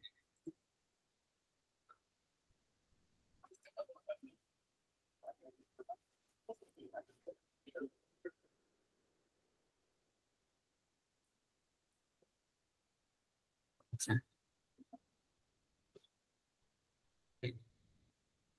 এটা হচ্ছে ইউডি নাম্বার। তাহলে আমার ইউডির এই নাম্বারটা লাগবে, ডেটটা লাগবে, এটা হলো এক ফার্স্ট। এরপর হচ্ছে এই যে অ্যামেন্ডমেন্ট নাম্বার, তাহলে সংশ্লিষ্ট ইউডির অ্যামেন্ডমেন্ট নাম্বারটা আমি এখান থেকে নিব, আর অ্যামেন্ডমেন্ট ডেটটা আমি এখান থেকে নিব। এরপরে হচ্ছে এখানে বাইরের নাম আছে, আর বন্ড লাইসেন্স নাম্বার আছে। তো আমি যখন তার ইনফরমেশন ফিল আপ করবো, তখন আমি এখান থেকে তাদের নামটা, আর হচ্ছে এখান থেকে তাদের বন্ড লাইসেন্স নাম্বার, অ্যাড্রেস, এই কয়েকটা জিনিস আমি বেশি এখান থেকে নিয়ে নিব। আচ্ছা, এরপরে হচ্ছে আপনার গার্মেন্টস যে ডেসক্রিপশনটা, মানে তারা কি পণ্য রপ্তানি করতেছে সেই নাম আর কোয়ান্টিটিটা আমরা হচ্ছে এই যে ডেসক্রিপশন অফ ইউডি এখানে দেখেন, এই যে গার্মেন্টস এর ডেসক্রিপশন, এই জিনিসটা আমরা এখান থেকে কপি করে নিব। আর টোটাল কোয়ান্টিটি কত, সেটা হচ্ছে এই যে টোটাল গার্মেন্টস কোয়ান্টিটি, এই জায়গাটা থেকে আমরা সংগ্রহ করবো। আচ্ছা, এরপরে হচ্ছে তার যে মাস্টার এলসি নাম্বার, তার মাস্টার এলসি নাম্বারটা এখানে দেখেন মেনশন করা আছে। তো এখান থেকে আমি হচ্ছে মাস্টার এলসি নাম্বার, ডেট, এই এই দুইটা জিনিস আমার ইউপিতে পোস্টিং করতে হবে। তো এই দুটো জিনিস আমি এখান থেকে নিয়ে নিই। আর ব্যাক টু ব্যাক এলসি, এখানে একাধিক এলসি থাকতে পারে, আরো সাপ্লায়ার কাছে সে মাপ দিতে পারে। সব back to back LC number এখানে 10টা থাকতে পারে, 20টা থাকতে পারে, 5টা থাকতে পারে। আমি এখান থেকে আমার এলসিটা আছে কিনা এই জিনিসটা আমি আইডেন্টিফাই করি। আচ্ছা, তারপরে আমার অ্যাক্সেসরিজ এর যে বিবরণ, আমি যে মালটা সাপ্লাই দিচ্ছি সেই বিবরণটা আমি এই অ্যাক্সেসরিজ এখান থেকে আমি পোস্টিং দিব, দেখে ইউপি ফরম্যাটে বা ইউপি ক্রাফটে পোস্টিং দিব। এবং খেয়াল রাখবো যে সংশ্লিষ্ট মাল বা ফিনিশ গুডের স্পেসিফিকেশন, সাইজ, মেজারমেন্ট সবকিছু ঠিকভাবে পোস্টিং করা আছে কিনা। এই ভিতরে যদি পোস্টিং করা না থাকে, সাইজ বা মেজারমেন্ট, তাহলে অফিসার আপনার কনজাম্পশন অ্যাপ্রুভ করবে না, বা আপনার ইউপিটা কিন্তু ইস্যু হবে। তো এই কয়েকটা জিনিস খেয়াল রাখতে হবে। তাহলে সবচেয়ে গুরুত্বপূর্ণ হচ্ছে আপনার ইউডিটা ঠিকভাবে আপনি পাইছেন কিনা, আপনার জিনিসগুলো ইউডিতে ঠিকভাবে মেনশন করা আছে কিনা, এটা এনশিওর করা। এটা এনশিওর করার জন্য ব্যক্তিগত এলসি পাওয়ার পরে আপনি সাপ্লায়ারকে মেইল করে দিবেন। আচ্ছা, আমি সাধারণত যেটা করি, একটা ব্যক্তিগত এলসি পাওয়ার পরে আমি আমার সংশ্লিষ্ট কোম্পানি বা সংশ্লিষ্ট গার্মেন্টস এর সংশ্লিষ্ট ডিপার্টমেন্টে আমি কিন্তু একটা মেইল করে দিই। আমি জাস্ট শর্টলি একটু দেখাই দিই।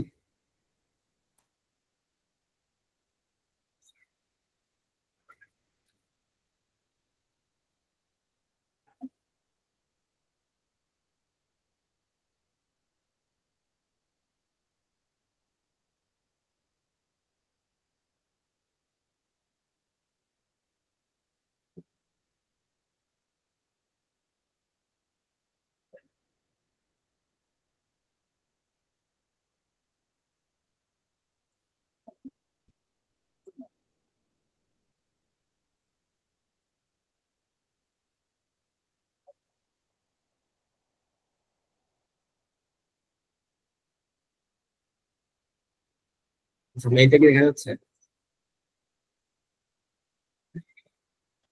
দেখা যাচ্ছে ভাই।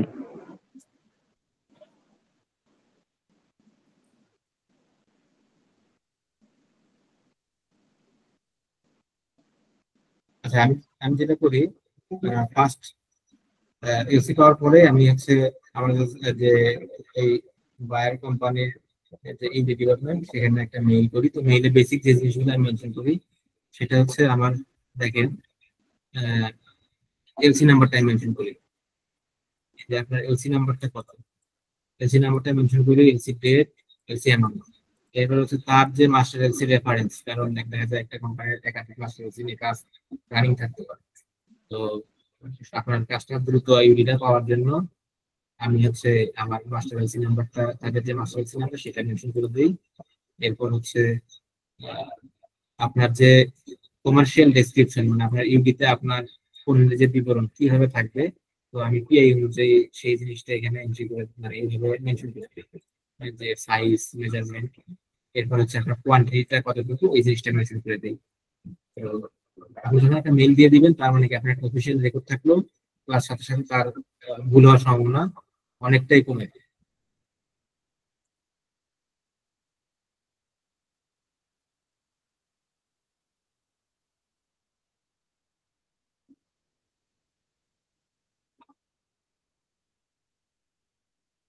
আচ্ছা, তাহলে ইউপিতে, তাহলে ইউপি সংক্রান্ত যে ইনফরমেশন গুলো ইউপিতে পোস্টিং দিতে হবে, আমরা 11 নম্বরে ইউপি দেখে দেখে সেই ডাটা গুলো আমরা এখানে পোস্টিং দিব।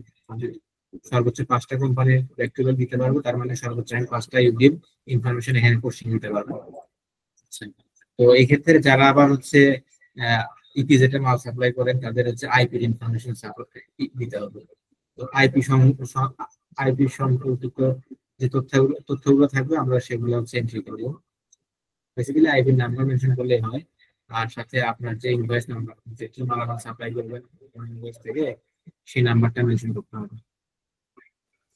কারণ ইপিজেড যখন আপনার মাল এন্ট্রি করতে হয়, তখন হচ্ছে আপনাকে অবশ্যই সাথে আইপি, সরি, ইউপির একটা কপি দিতে হবে। তো সেই ইউপির কপিতে যেন অবশ্যই আইপি নাম্বার সঠিকভাবে থাকে, আর হচ্ছে আপনার ইনভয়েসের রেফারেন্স নাম্বার থাকে, সেই জিনিসটা এখানে মেনশন করতে হবে। এরপর হচ্ছে তাদের গার্মেন্টস কোয়ান্টিটি এবং আইটেম এবং আপনারা কি সরবরাহ, সেই জিনিসটা দিতে হবে। এই যে এখানে হচ্ছে আইপি এই জিনিসটা দেওয়া হয়েছে। আপনারা কি আইপি দেখছেন কেউ, বা আইপি সম্পর্কিত ইপিজেড না কেউ ভাই, আছেন? আইপি দেখি নাই। আচ্ছা, তাহলে আমি একটা আইপি একটু দেখাই দিই, তাহলে কিছুটা ক্লিয়ার।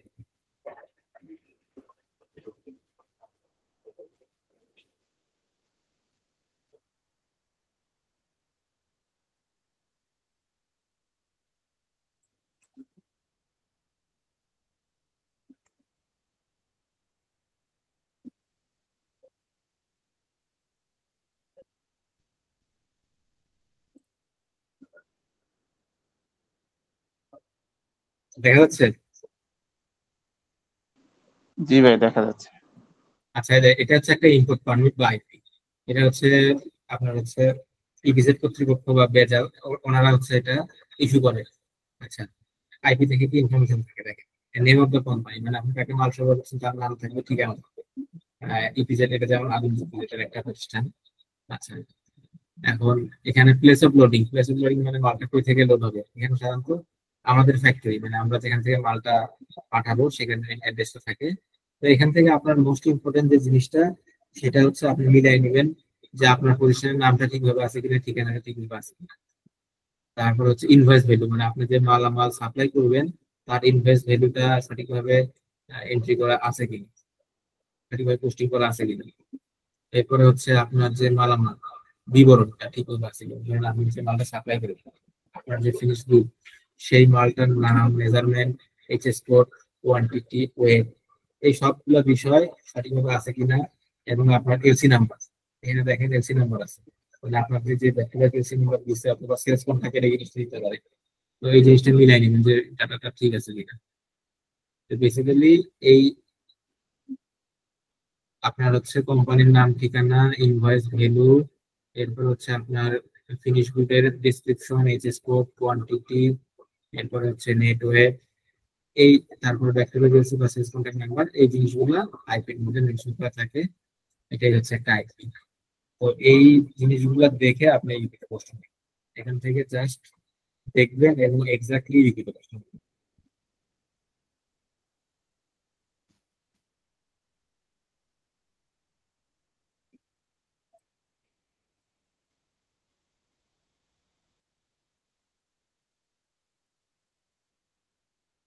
একটা ইউপি করতে গেলে তাহলে প্রথমত আপনার এক্সেলে মোটামুটি পারদর্শী হতে হবে, তারপর মাইক্রোসফট ওয়ার্ডে মোটামুটি পারদর্শী। আচ্ছা, এরপরে মোটামুটি তাহলে ইউবির পোস্টিং নিয়ে মনে হয় আর কোনো কনফিউশন নাই কারোর মধ্যে। এখানে যদি কোনো কিছু জানার থাকে তাহলে একটু প্রশ্ন করুন।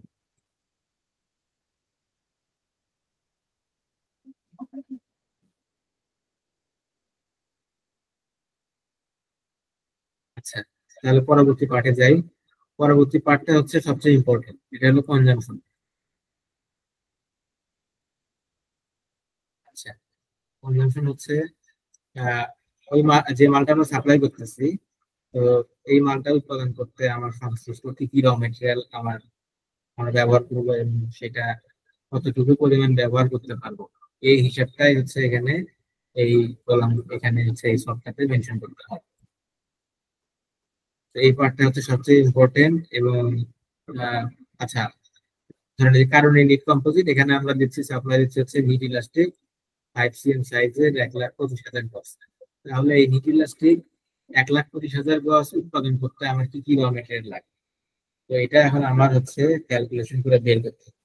আচ্ছা, এটা কি আমি ইচ্ছা মতো আমার দিতে পারবো না, এটা আমি ইচ্ছা মতো দিতে পারবো না, কারণ আমি কতটুকু মালামাল র মেটেরিয়াল ব্যবহার করতে পারবো সেটা কিন্তু ডেডোতে মেনশন করা আছে। এখানে প্রত্যেকটা সংগঠনের ডেডো থেকে র মেটেরিয়াল ব্যবহারের একটা পারমিশন দিয়ে থাকে, এর বাইরে আমরা যাইতে পারবো না, সেই পরিমাণই আমার ব্যবহার দেখাইতে হবে। প্রত্যেকটা প্রতিষ্ঠানের একটা করে কোএফিসিয়েন্ট বা সহগ বলে যেটাকে, এটা থাকে। ওই সহগ অনুযায়ী আমার হচ্ছে এই একটা ফিনিশ গুডের এগেইনস্টে কি পরিমাণ র ম্যাটেরিয়াল ইউজ হবে তার বিবরণটা আমার এই ঘরে প্লাস্টিক মেনশন করতে কেটে হবে। ব্যবহার হয়? কেউ কি কিছু বলতেছেন? বলছি প্লাস্টিকের কনজাম্পশন তো গ্রোসি এড নাকি? এটা আপনি গ্রোসিয়ারে দেখাতে পারেন, সরাসরি ইয়ারও দেখাতে পারেন। হ্যাঁ, গ্রোসিয়ারে হচ্ছে 144 গজ করে হিসাব করে ডেটাতে মেনশন করে থাকে গ্রোসিয়ার। না, এখানে তো এটা মেনশন আছে আমি কতটুকু পরিমাণ ইলাস্টিক এক্সপেক্ট করতেছি, কনজাম্পশনের গ্রোস হিসেবে লিখে দিই।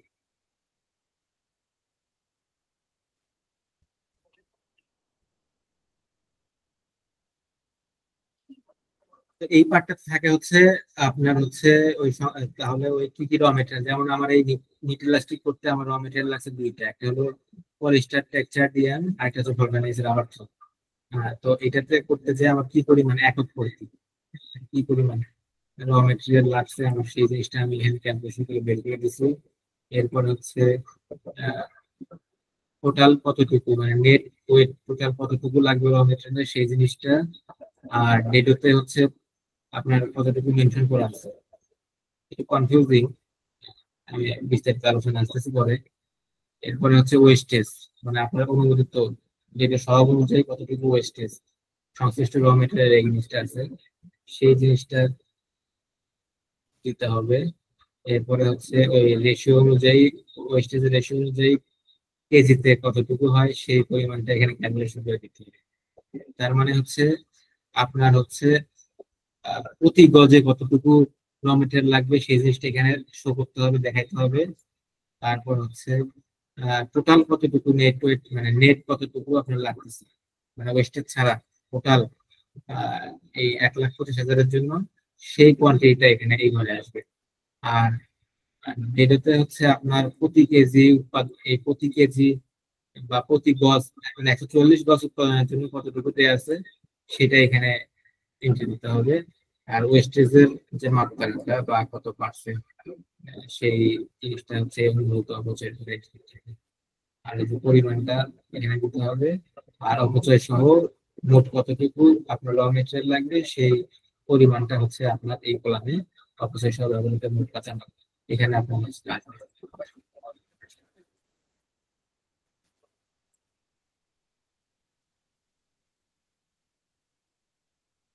আচ্ছা, আমি একটু ডেটা ডেটা সবটা একটু দেখাই তাহলে বুঝতে শুরু করবো।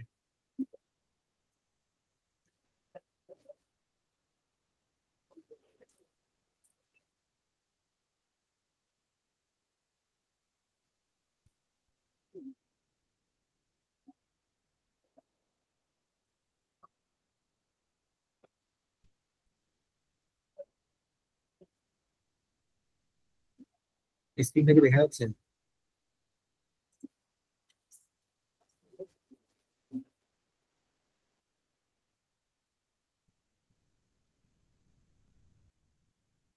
আচ্ছা, এটা হচ্ছে আমার ডেটা শহর।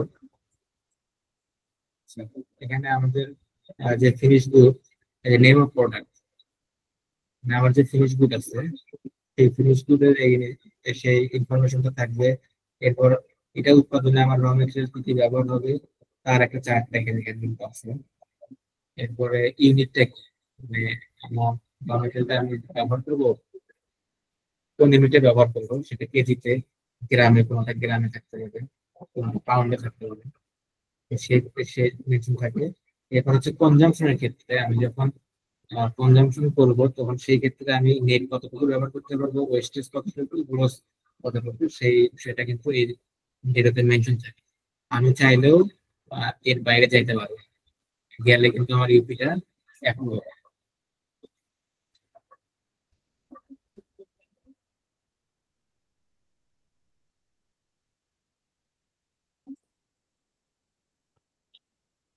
আহ,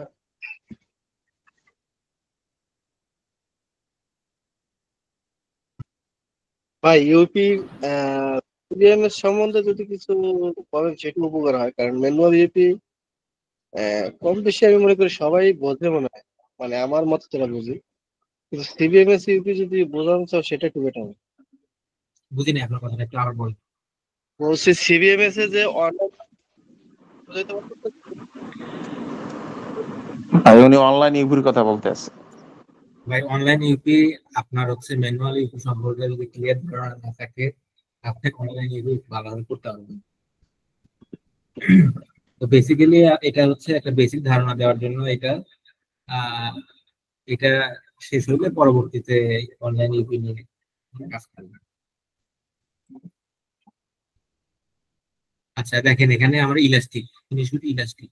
তো আপনার হচ্ছে ইলাস্টিকের একটা উইথ দেওয়া আছে, দেখেন 1 ইঞ্চি, আর টোটাল কত 144 গজ, তার মানে 144 গজ, আর হচ্ছে 1 ইঞ্চি উইথ, প্রশস্ত 144 গজ লম্বা। এইটুকু পরিমাণ আমার ইলাস্টিক তৈরি করতে আমি সর্বোচ্চ কতটুকু র মেটেরিয়াল ব্যবহার করতে পারবো? পলিস্টার সুতা ব্যবহার করতে পারবো 1.4688 কেজি, আর রাবার থ্রেড ব্যবহার করতে পারবো 0.6408 কেজি। আর এর সাথে আমার যোগ হবে ওয়েস্টেজ 5% করে, আমার নেট ওয়েট প্লাস ওয়েস্টেজ মিলায় গ্রোস আমি এতটুকু ইউজ করতে পারবো। তো এই জিনিসটা আমার হচ্ছে 1 ইঞ্চি আর 144 গজের জন্য আমার এতটুকু বরাদ্দ। তাহলে এখান থেকে আমার এখন ওই হিসাব করতে হবে, আমি সংশ্লিষ্ট ব্যক্তিগত এলসিতে বা সংশ্লিষ্ট প্রোফাইল ভয়েস, সংশ্লিষ্ট ইউপি রেজিস্ট্রে যে পরিমাণ মাল আমার সাপ্লাই করব, তো সেখানে আমার এই রেশিও মেনটেন করে কতটুকু আমি র মেটেরিয়াল ইউপিতে ব্যবহার করবো সেটা আমার কনজাম্পশন বের করে দেখাতে হবে।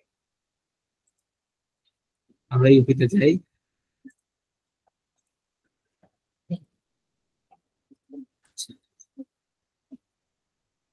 আচ্ছা, ইউপি ডিস্ট্রিক্ট কি দেখা যাচ্ছে?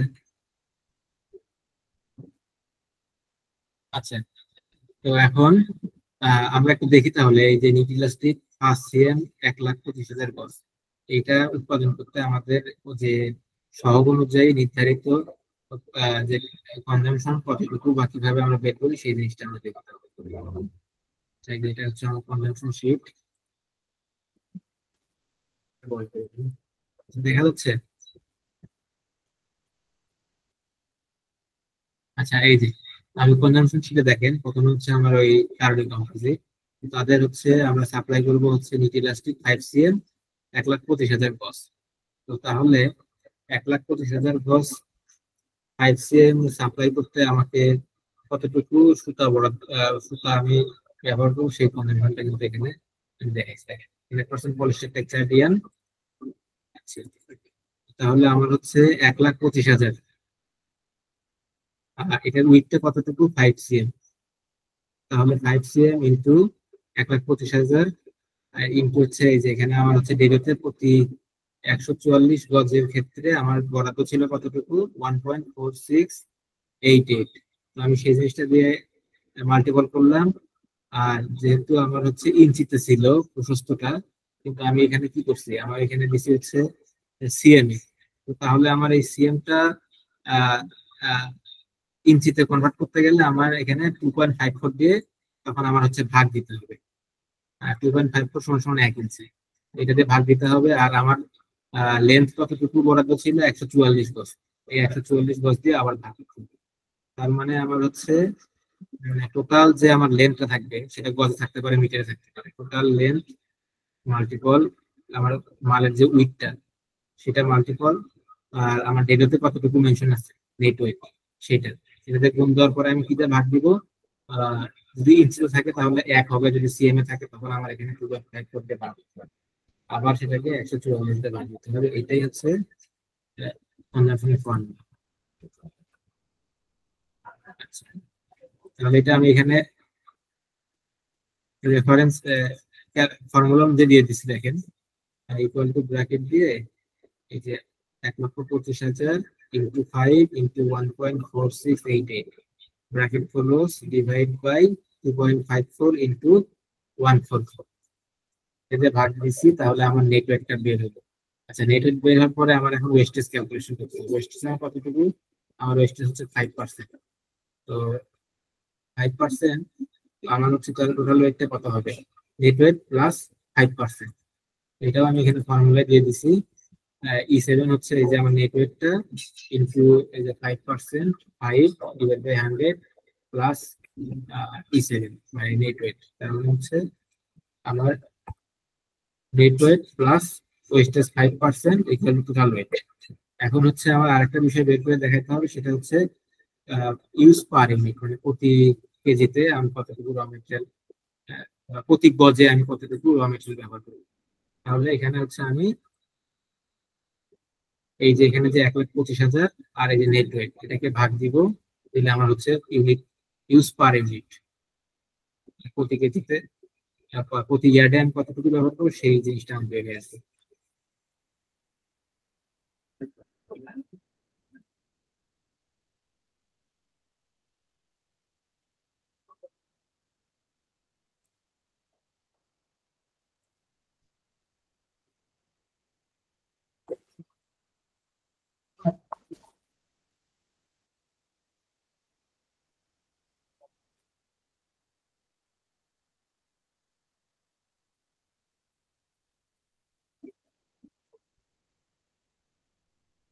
সব কনজাম্পশন গুলা করার পরে আমাদের এখানে পোস্টিং দিতে হবে এক্সওকে। এরপরে হচ্ছে আমাদের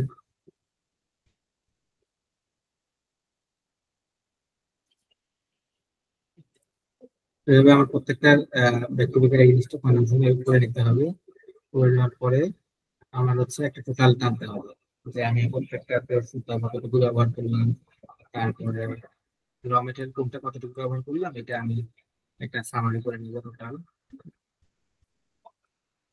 করে নেওয়ার পরে এরপর হচ্ছে এই জিনিসটা আবার আমাকে কোন কোন এলসি তে আমার কতটুকু মাল আছে বা কোন এলসি থেকে আমি ব্যবহার করবো সেটা থেকে আমার মাইনাস করতে হবে। তার মানে আমি ইউপিতে যাব, যাওয়ার পরে এই যে আমার যে এলসি তে র মেটেরিয়াল গুলো আছে এখান থেকে কোনটাকে কতটুকু ইউজ করবো সেই জিনিসটা এখানে আবার কস্টিং দিয়ে দিতে হবে।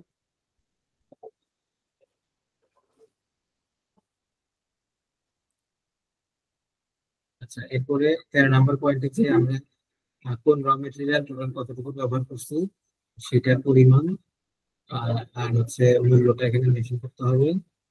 এরপর হচ্ছে 2 নম্বর পয়েন্টে যদি প্রতিষ্ঠানের যদি মালিক থাকে সেই ইনফরমেশন দিতে হবে। 4 নম্বর পয়েন্টে হচ্ছে রপ্তানির পণ্যের মোট পরিমাণ, মানে কতটুকু পণ্য আপনি রপ্তানি করছেন সেই ইনফরমেশন দিতে হবে।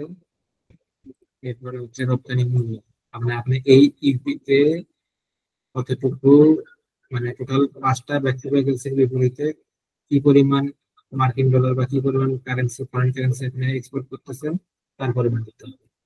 আর এই যে ব্যবহৃত কাঁচামালের আমদানি মূল্য,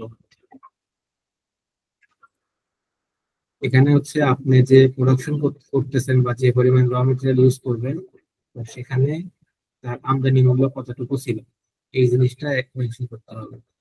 আর স্থানীয়ভাবে মূল্য সংযোজনের হার, এটা হচ্ছে এটা মেনশন করে দিতে হবে। এটা কখনোই 15%-এর নিচে হবে না। 15%-এর নিচে হলে আর আপনার ইউপি পাস হবে না।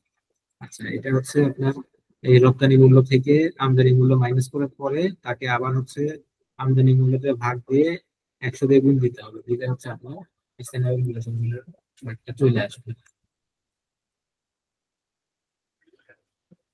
আর এরপর এখানে কিছু শর্ত থাকবে, এই শর্তগুলো এখানে থাকবে। এরপর এখানে হচ্ছে আপনার এই যে এটা ইউপি, আপনার যে ফাইল ইউপি ডিপার্টমেন্টে যে আপনার একটা নথি আছে, সেই নথির নাম্বারটা থাকবে।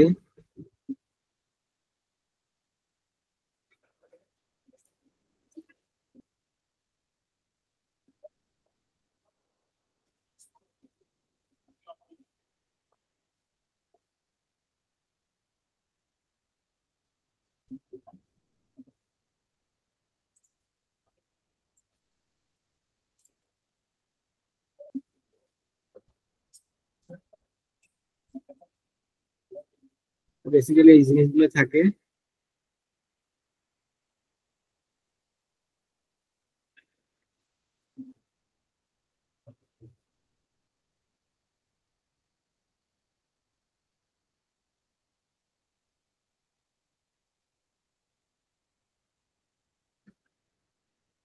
আচ্ছা, আমার মনে হয় আজকে শেষ করি, তো আগামীকাল আবার বাকি বিষয়গুলো নিয়ে কথা বলা যাবে।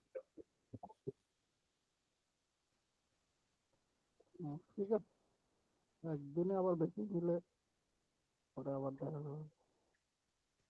আজকে মূলত বিভিন্ন মানে একটা ইউপির যে বিভিন্ন পার্ট গুলো, এই পার্ট গুলোতে কোথায় কি ইনফরমেশন বসে এই জিনিসগুলো চেষ্টা করছে একটু দেখানো। আর আসলে ইউপি একটা মানে ইউপি আয়ত্ত করে একটা আসলে একটা অনেক মনোযোগী ব্যাপার। আসলে এটাতে আসলে একদিন আমরা করতে হবে না, এটা সময় দিতে হবে। তারপর হচ্ছে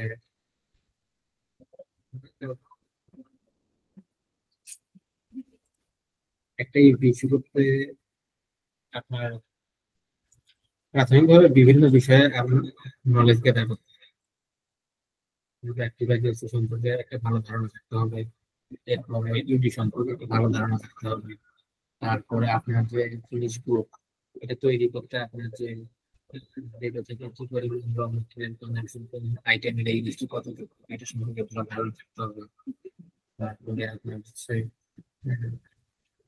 ইউডিতে সঠিকভাবে আপনার জিনিসগুলো আসলো কিনা, আপনার প্রোডাক্ট গুলো নষ্ট কিনা, এই জিনিসটা খেয়াল রাখতে হবে। দেখা যায় অনেক সময় ইউবি করতে গেছেন, আপনার ইউবিতে ভুল আছে, হঠাৎ করে বের হয়েছে, ইস্যু করতেছে, কিন্তু আমার কোম্পানি প্রেশারাইজ করতেছে যে প্রোডাকশন করতে হবে, মাল ডেলিভারি দিতে হবে। তো আবার তাদের সাথে যোগাযোগ করতে হবে। তো আসলে ইউপিআই করতে মোটামুটি সময় লাগবে, একটু মনোযোগ দিলে যাদের বেসিক ধারণা একটু মোটামুটি ভালো আছে হয়তো বেশি সময় লাগবে না, যাদের একটু বেসিক দুর্বল আছে তাদের একটু সময় লাগবে।